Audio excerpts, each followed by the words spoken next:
అందరికీ నమస్కారం. Event situation గురించి కోబ్రా అప్డేట్ ఇవ్వటం జరిగింది. దాని గురించి తెలుసుకుందాము. కాస్మిక్ సైకిల్స్ ప్రారంభంలో సోర్స్ తనలో ఒక స్పార్క్ను ప్రైమరీ ఎనామలీలోకి ప్రొజెక్ట్ చేసినప్పుడు సృష్టించబడిందే ఈ లుర్కర్. ఇప్పుడు ఈ లుర్కర్ను సోర్సే డైరెక్ట్గా తీసివేయటం ప్రారంభించింది. సోర్సే విశ్వాన్ని లుర్కర్ నుంచి విడదీస్తుంది. లుర్కర్ యొక్క క్రిటికల్ మాస్ పోయినప్పుడు సోర్స్ దాని ఉపరితల మానవుల నుంచి నేరుగా దీన్ని విడదీయటం ప్రారంభిస్తుంది. ఈ లుర్కర్ను ఉపరితల జనాభా నుంచి తొలగించడంలో క్రిటికల్ మాస్కి చేరినప్పుడు ఈవెంట్ జరగవచ్చు. ఈవెంట్ తర్వాత సోర్స్ లుర్కర్ యొక్క అన్ని అవశేషాలను హ్యుమానిటీ నుంచి విడదీస్తుంది. సోలార్ మ్యాక్సిమం 2037లో లేదా 2049 సంవత్సరాల దగ్గరలో జరిగే సోలార్ ఫ్లాష్లు మరియు సంబంధిత సునామీలతో ఈ ప్రక్రియ పూర్తవుతుంది. 2025 వరకు ఈవెంట్కు సమయం ఉండవచ్చు అని, అయితే అసలు ఈ ఈవెంట్ ఎప్పుడు వస్తుంది, ఏ సమయంలో వస్తుంది ఎవరికీ తెలియదు. ఈవెంట్కి సోలార్ ఫ్లాష్కి మధ్య ఉన్న సమయం మానవాళికి గొప్ప హీలింగ్ సమయంగా అవుతుంది. లుర్కర్ ఉపరితల హ్యుమానిటీలో వారి రిలేషన్షిప్ ట్రామాలలో, సెక్షువాలిటీ ట్రామాలలో చాలా లోతుగా ఉండడం వలన ఇవి హీల్ చేసుకోవడం ద్వారా లుర్కర్ను తొలగించడం వేగవంతం చేస్తుంది. గుడ్ న్యూస్ ఏంటంటే మొదటి లుర్కర్ ద్వారా తర్వాత కాస్మిక్ సైకిల్స్లో సృష్టించబడిన అన్ని లుర్కర్స్ ఇప్పటికే తీసివేయబడ్డాయి. మొదటిగా ఏర్పడిన లుర్కర్ మాత్రమే ఉంది. గ్రహం యొక్క ఉపరితలం మీద జ్యోతిష్య శాస్త్ర నమూనాలు ఇప్పటి నుంచి చాలా సానుకూలంగా ఉన్నాయి. అంటే పాజిటివ్ టైం లైన్ స్థిరంగా ఉంది అని అర్థం. అలాగే పాజిటివ్ టైం లైన్ స్థిరంగా ఉంటుంది. వీటికి సంబంధించిన సమాచారం స్క్రీన్ మీద చూపిస్తున్న బ్లాగ్లో చాలా స్పష్టంగా వివరించారు. జూలై 18, 1952న నెప్ట్యూన్ ప్లూటో సెక్స్టైల్ సమయంలో అస్తర్ కమాండర్ సోలార్ సిస్టంలోకి ప్రవేశించారు. క్రైపర్ బెల్ట్లోని అస్తర్ కమాండ్ మదర్షిప్ల ప్రవేశము అలాగే రీపొజిషనింగ్ను జూలై 19, 1952న మౌంట్ పలోమర్ అబ్జర్వేటరీ రికార్డ్ చేయబడింది. నెప్ట్యూన్ ప్లూటో సెక్స్టైల్ మళ్ళీ 2025లో రాబోతుంది. ఆ నెప్ట్యూన్ ప్లూటో రెజొనెన్స్ ఇప్పటికే డిస్క్లోజర్స్ కోసం ఒత్తిడి చేస్తుంది. కొంతమంది వ్యక్తులు 2027లో నెప్ట్యూన్ ప్లూటో టెక్స్టైల్స్ ఆర్బిట్లో పూర్తి డిస్క్లోజర్స్ చేయాలని ఆశిస్తున్నారు. అయితే ఇది దానికంటే చాలా త్వరగా జరిగే అవకాశం ఉంది. ఆల్డెబరాన్స్ చాలా ముఖ్యమైన ప్రణాళికను అమలు చేయడం ప్రారంభించారు. అది 2024లో పూర్తవుతుందని ఆశిస్తున్నారు. వారు గ్రహం ఉపరితలంపై సముద్రపు అడుగు భాగంలో మరియు మారుమూల ప్రాంతాలలో పెద్ద సంఖ్యలో సైనిక స్థావరాలు ఏర్పాటు చేస్తారు. ఈ సైనిక స్థావరాలు కప్పబడి ఉన్నాయి. ఇవి ఉపరితల జనాభా యొక్క మిలిటరీ టెక్నాలజీల ద్వారా గుర్తించబడవు. ఈ సైనిక స్థావరాలు సరైన సమయం వచ్చినప్పుడు ఈవెంట్ కార్యకలాపాలు ప్రారంభమయ్యే వేదికగా ఉంటాయి. ఈవెంట్ కార్యకలాపాలు గ్రహం యొక్క ఉపరితలంపై ఆల్డెబరాన్స్ మరియు రెసిస్టెన్స్ సిబ్బందిని కలిగి ఉంటాయి. రెసిస్టెన్స్ ఇప్పటికే ఉపరితలంపై కొన్ని ఆపరేషన్స్ చేస్తుంది. ఇది ప్రధానంగా డూమ్ 33 డార్క్ ఆపరేషన్స్ని నిలిపివేస్తుంది. అలాగే స్టార్డస్ట్ టెక్నాలజీ యొక్క సామర్థ్యాన్ని పరీక్షిస్తుంది.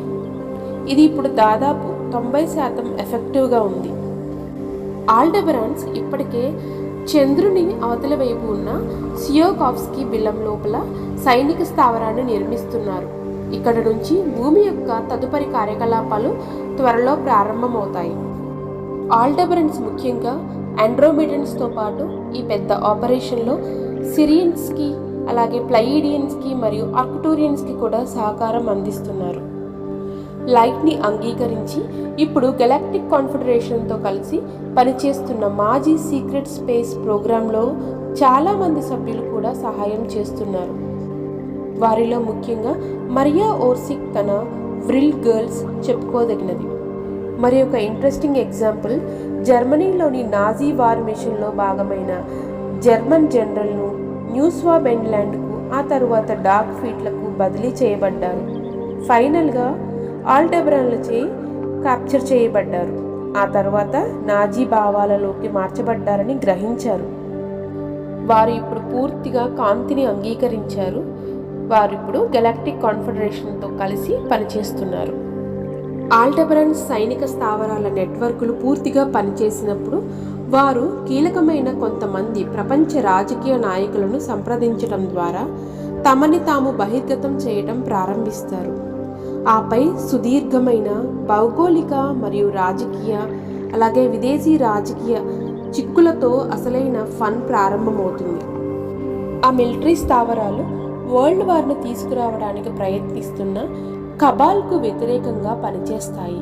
అలాగే నీటి అడుగున ఉన్న ఆల్డెబరాన్ స్టార్షిప్లు బాలిస్టర్ మిసైల్స్ జలాంతర్గాములకు తమని తాము కనిపించేలా చేస్తాయి. ఈ కాంటాక్ట్ మొదట రహస్యంగా ఉంటుంది. అలాగే ఈ Aldebaran military network new quantum financial సిస్టమ్కి బ్యాక్ బోన్గా పనిచేస్తుంది.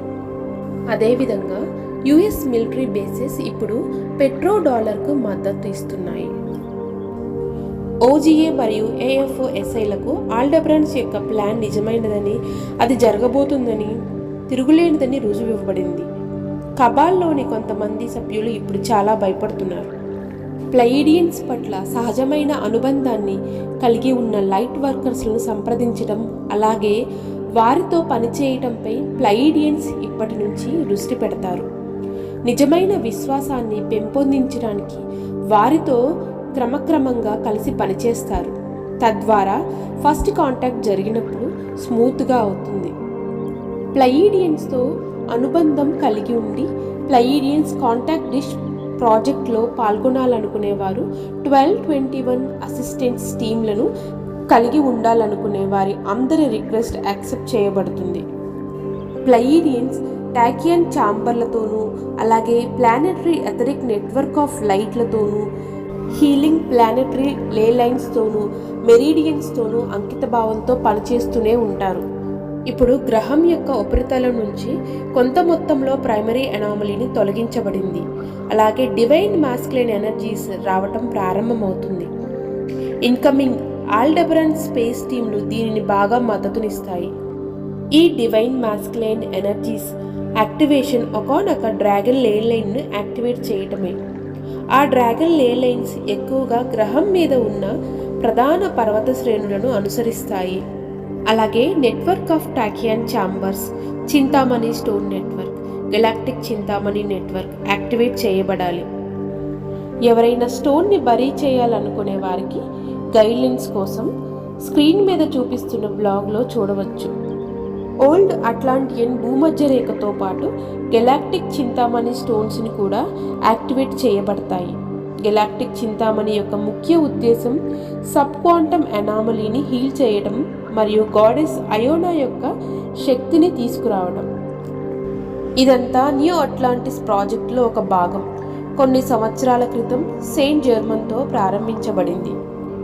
న్యూలియర్ టెక్నాలజీ ఇప్పుడు 7% సామర్థ్యంతో పనిచేస్తుంది.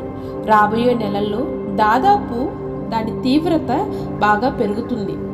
ఈ న్యూలియర్ బూస్ట్లోని ఒక అంశం ఏంటంటే వివిధ రకాల టెక్టైట్స్ యాక్టివేషన్లోకి, వాటితో పాటు చింతామణి, గెలాక్టిక్ చింతామణి, అలాగే మోల్డావైట్, టిబెటియన్ టెక్టైట్స్ యాక్టివేషన్లోకి వస్తాయి.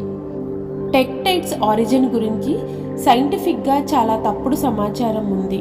వాటిని భూ సంబంధమైన ఆరిజిన్గా ఊహిస్తున్నారు. ఆ అందమైన కాస్మిక్ స్టోన్స్లో కొన్ని సూడో టెక్టైట్లను మరింత డిగ్రేడ్ చేయబడుతున్నాయి. టెక్టైట్స్ నిజానికి ఇంటర్స్టెల్లార్ స్పేస్ నుంచి వస్తున్నాయి.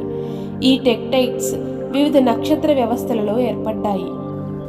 ఏంజలిక్ బీయింగ్స్ ఒక గ్రహాన్ని ఎథరిక్ ప్లేన్ నుంచి ఫిజికల్ ప్లేన్లోకి మేనిఫెస్ట్ చేయడానికి ప్రయత్నిస్తున్న సమయంలో ప్రైమరీ అనామలీ ఎదుర్కొని ఆ ప్రాసెస్లో పేలిపోయింది. ఆ పేలుడు యొక్క శకలాలు అన్ని దిశలుగా చెల్లాచెదురుగా పడ్డాయి. అందులో కొన్ని టెక్టైట్లుగా భూమి మీదకు వచ్చాయి. ఆ టెక్టైట్లు స్టార్ రేస్ల నుంచి అవి ఉద్భవించిన స్టార్ సిస్టమ్ హై ఫ్రీక్వెన్సీని కలిగి ఉంటాయి. చింతామణి సిరియస్ నుంచి, మోల్డావైట్ ప్లైడస్ నుంచి, galactic Chintamani galactic central sun దగ్గర ఉన్న సోలార్ సిస్టమ్ నుంచి ఉద్భవించాయి. ఇప్పటికే చెప్పినట్లుగా ఆల్డబ్రాండ్ నుండి అతి అరుదైన టిబెటియన్ టెక్టైట్ కూడా ఉన్నాయి. ఆండ్రోమిడన్ నుంచి కూడా కొంత సాధారణ టిబెటియన్ టెక్టైట్స్ కూడా ఉన్నాయి. ఇవి టిబెట్లోని అలీ అనే ప్రాంతంలో కనిపిస్తాయి. ఇవి ఎక్కువగా అపారదర్శకంగాను మరికొన్నిసార్లు వైలెట్ రంగును కలిగి ఉంటాయి. హిమాలయ పర్వత శ్రేణుల్లో టిబెటియన్ వైపు కనిపించే అల్ట్రా సూపర్ అరుదైన టిబెటియన్ టెక్టైట్లు కూడా ఉన్నాయి. ఇవి రాబోయే సంవత్సరాలలో ప్రత్యేకమైన పనితీరుని కలిగి ఉంటాయి.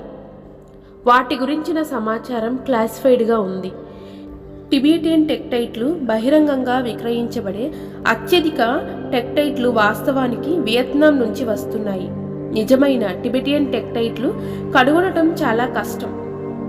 2023 ముగింపుకు వస్తున్నందున పాత ఫైనాన్షియల్ సిస్టంలో మళ్ళీ క్రాక్స్ వస్తాయి. రుణ ఆధారిత ఫైనాన్షియల్ సిస్టమ్ తిరిగిరాని స్థితికి మించి వెళుతున్నందున ఈ క్రాక్స్ విస్తరిస్తూ పెరుగుతున్నాయి. ఈ క్రాష్ అద్భుతంగా ఉంటుంది. ఆ తరువాత కొత్త ప్రపంచం పుడుతుంది. Victory of the light. Thank you.